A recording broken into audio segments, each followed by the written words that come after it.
All right, guys, today I have Alex, who is from California, and he is 31. So at age 31, why would you want to move out to the Philippines?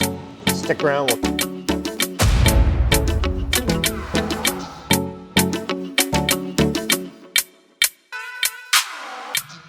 All right, so Alex, you lived in California, or where are you actually from? Yeah, so I'm originally from Nashville, Tennessee. Okay. And I moved out there to work in the tech industry. Okay, gotcha.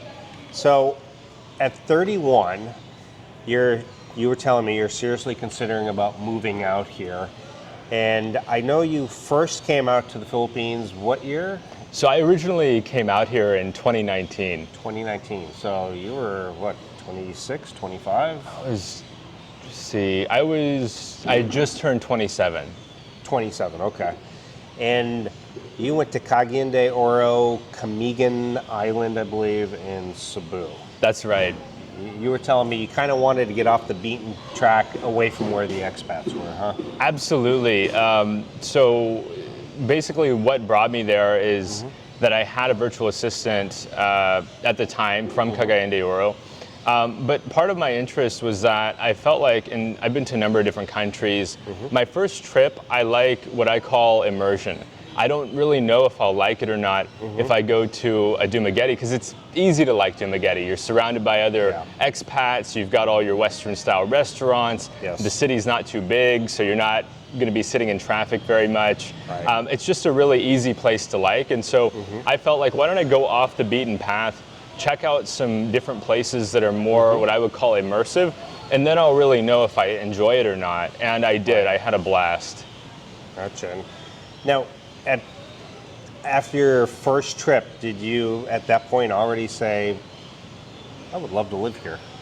Or was it later on? I would say it was later on. I knew I could live here, but I felt that way in almost every country I visited. Okay. So I'm sure that for many of your audience, they go on a vacation, even maybe like a month or 2 month trip, and they're like, oh wow, this country's amazing and the weather's amazing and I'm eating in these restaurants that have delicious food. And so it's very easy when you're having such a good time in what I call vacation mode to be like, oh yeah, I could live here. And so I had some of those feelings, but I've traveled enough to know, hey, you need to better understand what is it like to actually live there, because to live here in the Philippines, even in Dumaguete, different story from coming for a month and, oh wow, I can afford to go to the nicest restaurants in town, and I'm any expense that comes up, I don't even think about it because I'm just here for a month. Sure. Also weather, right? Like you come here during the peak weather months, you feel like, oh, the weather's like this year round. I could, I never want to leave. And so you really need to get the full sense of it. But for me, the first things I noticed, one, the level of English makes it so easy for people like us from the United States. Yes. Two, I noticed that you're just in this beautiful tropical country. There's just, it's such a beautiful country. There's so much to see. There's so much to do. I felt like the activities that are possible here are unlike almost any other country that I've been to. Right. And then I would say third, just the level of convenience. I feel that it's just a very convenient place to live in many ways.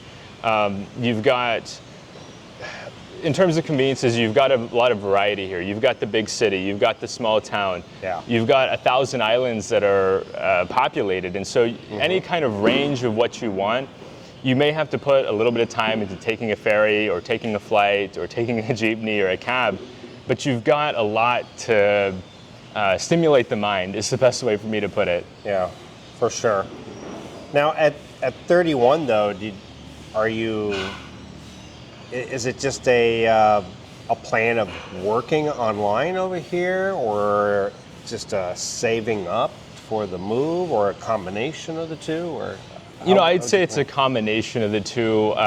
One, I'm a big proponent or fan of what's called the FIRE movement, financial independence, retire early. Okay. Basically, building up your investments, whether it be equities like stocks or real estate or crypto or whatever it may be, such that your living expenses are covered in perpetuity, right? That you're not okay, I'm going to go for a year and then go back. And not to say that there's anything wrong with that, but for my personal preference, I want to be able to come here and never go home unless it's for going to see people. Basically, I don't want to have to go home.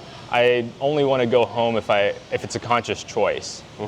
Are you worried about like running out of money at some point? Like what if you have an emergency along the way and you go through a bunch of money? Are you open to heading back, having a plan B and heading back to the US if need be, or? That's a great point. So I would say right now I'm partway through my financial independence journey. I'm not at the point that I want to be at. And so this is more of what I would call a discovery trip. I think a lot of guys who want to come here. This is your second trip? This is my second trip. This is my second trip. Prior to getting here, I spent a year in Thailand, which I really enjoyed. And I think, what's best is, some people, they read about a city in the Philippines online. They're like, okay, I'm going there. Right. I think what's best or what's ideal for people like myself is to do what I call a discovery trip. Select, say, 2 or 3 cities, maybe 3 or 4 cities, and visit each of those places and pick different places, right? Compare and contrast. What do I like about this city? What do I like about that city? Am I not even a city person? Am I more interested in life in the province?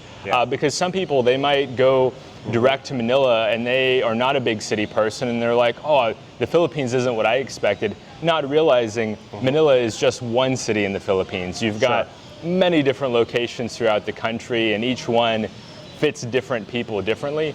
And so, I'm on a discovery trip. I do plan to go back in the coming months. It's a little bit tentative because I've still got to go back to the drawing board. I still need to do more planning. And there's still a lot that, I've got probably 3 or 4 years within my goal to hit my financial independence number. Once I hit that number, I'd like to come back. I'll be focusing more on my YouTube channel. Check me out at Eastern Dreamer. And there'll be a link in the description. And from there, I won't be reliant upon that income.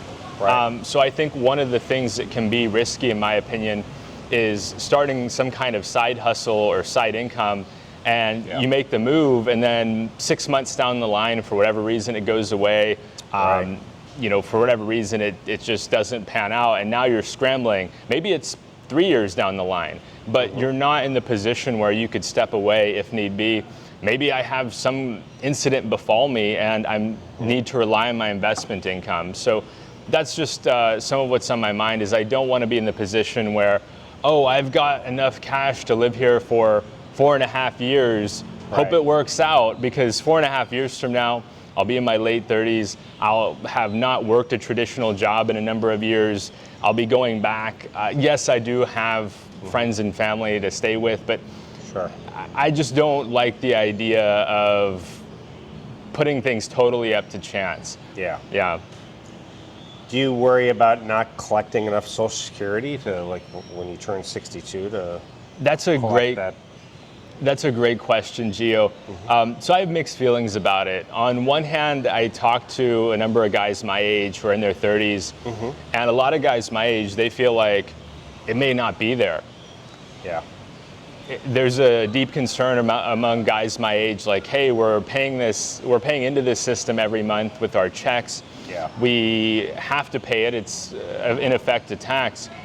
If the program becomes insolvent, are we going to be able to collect on it? Now, that's one possibility. I'm not going to sit here and tell you, oh, do this because Social Security is going to go away. So the other side of it is really focusing on the financial independence aspect, because I know roughly what it costs me to live in this part of the world.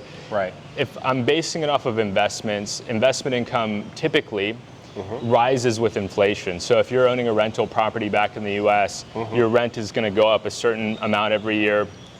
If you're owning equities, like you own stock in Walmart, just as a hypothetical, not investment advice, typically the dividends are going to increase year over year. So that's kind of where I think the limiting the risk comes into play. But I do have some concerns about that. So I'm not quite at the point where I'd qualify. And so it's definitely in the back of my mind. Sure. It's something that I feel like the ideal, now of course some people might disagree with this, is that you try to build up your business to the point where it's not top of mind for you. Right. That, let's say you build up your business to several thousand per month, then maybe at that point you feel the confidence that you've got enough income streams. Because the other side of it that I'm kind of concerned about is that there are some people that are totally reliant on their Social Security. A lot. Yeah, there's a lot. Of course, most of them are already collecting it at that point, but yeah, you certainly don't want to be in your 30s and be planning on just collecting Social Security as your only income related. Yeah, for sure. Absolutely, and so yeah, so in the case that it does, what's the word?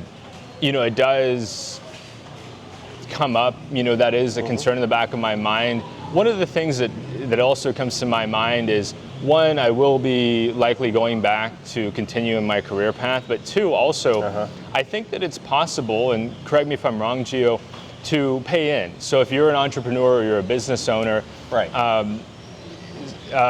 I know a friend of the family, my family, an accountant, he told me, hey, if you're a business owner, you ought to still pay into Social Security, that even if you're not traditionally employed.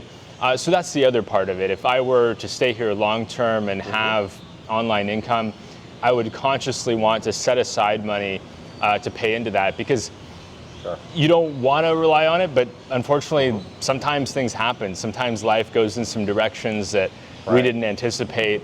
And I always look at it, I'd rather be over-prepared than under-prepared.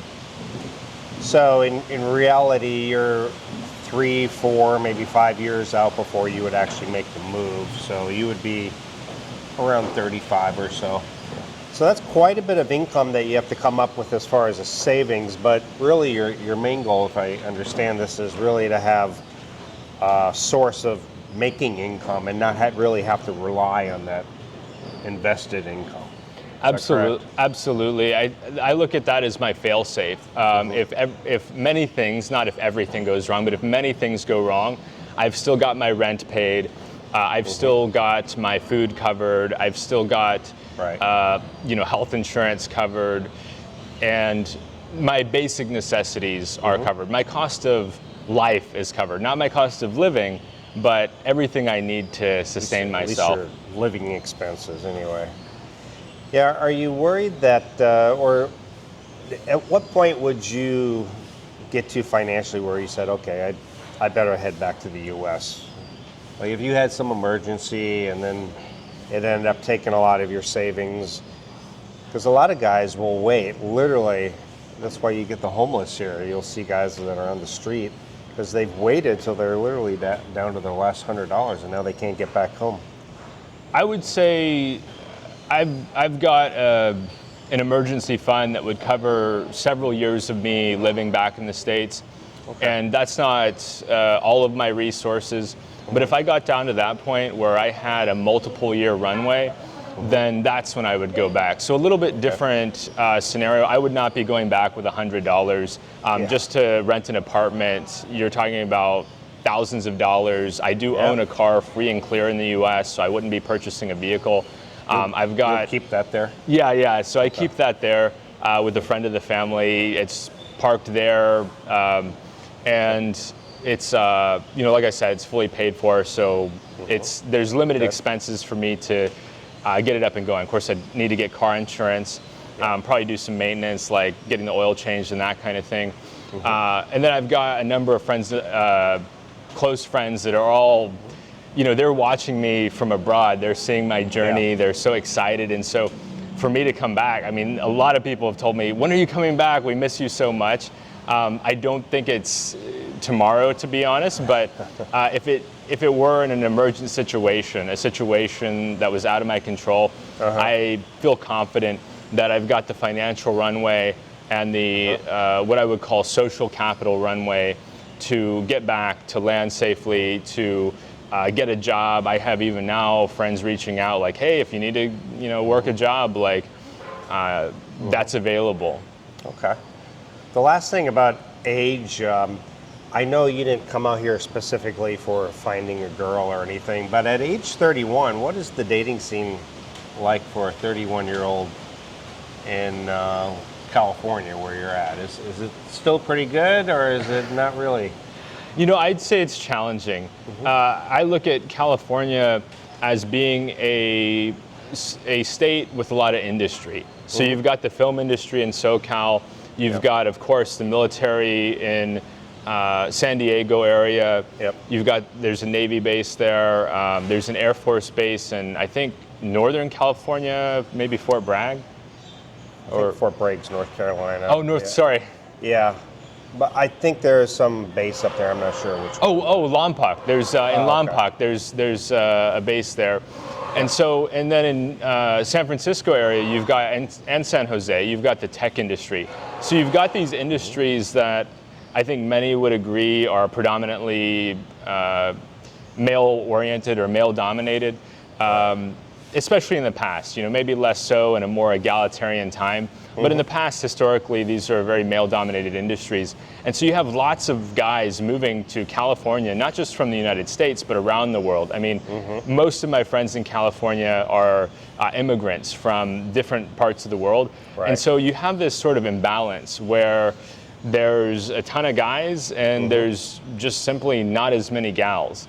And so what that causes is, what's the word? A very inopportune dating market, to say the least. It's just, yeah. They hold all the cards. Now, out here at your age, are you looking to get settled down and get married, or is that something you're not really even thinking about at this point? I think so. I think that overall it's a good idea. I know some people are very critical of that idea. I think it's up to the individual.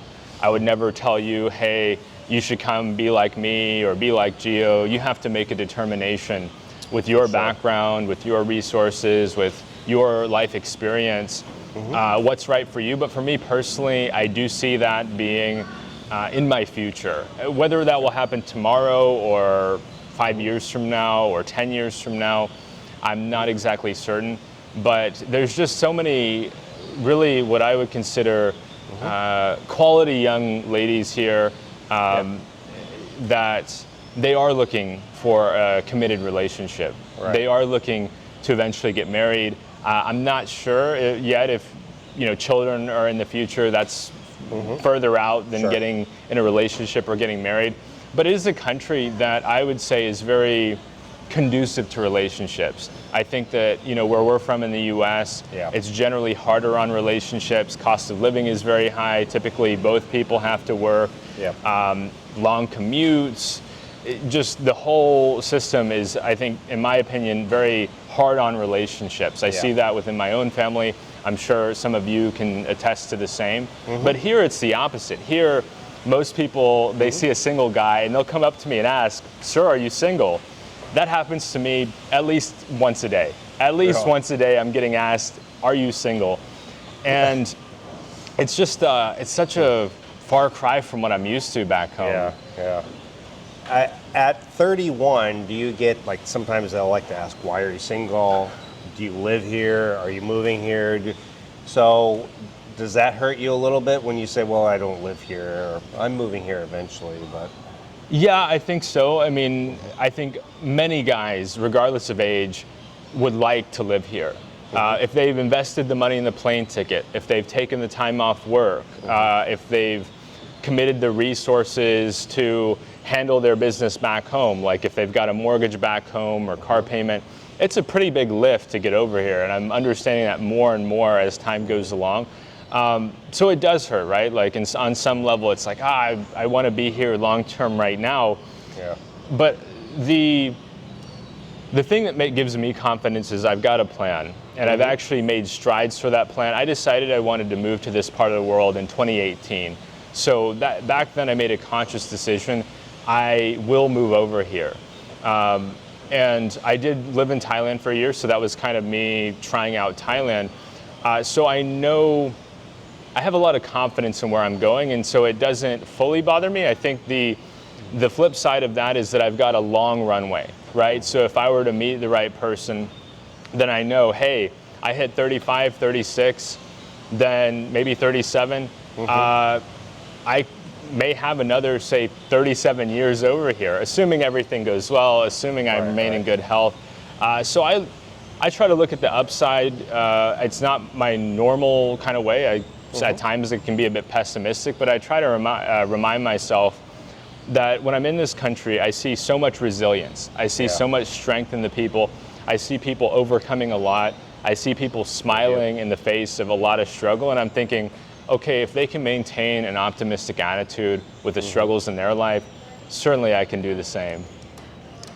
Well, with that note, we'll end it. Alex, the name of your channel one more time? Eastern Dreamer. Eastern Dreamer, link in the description. If you guys are moving or traveling out to the Philippines, check out my website for more information, geointhephilippines.com. Thanks for joining me, Alex. I appreciate it. See everyone next time. Bye-bye.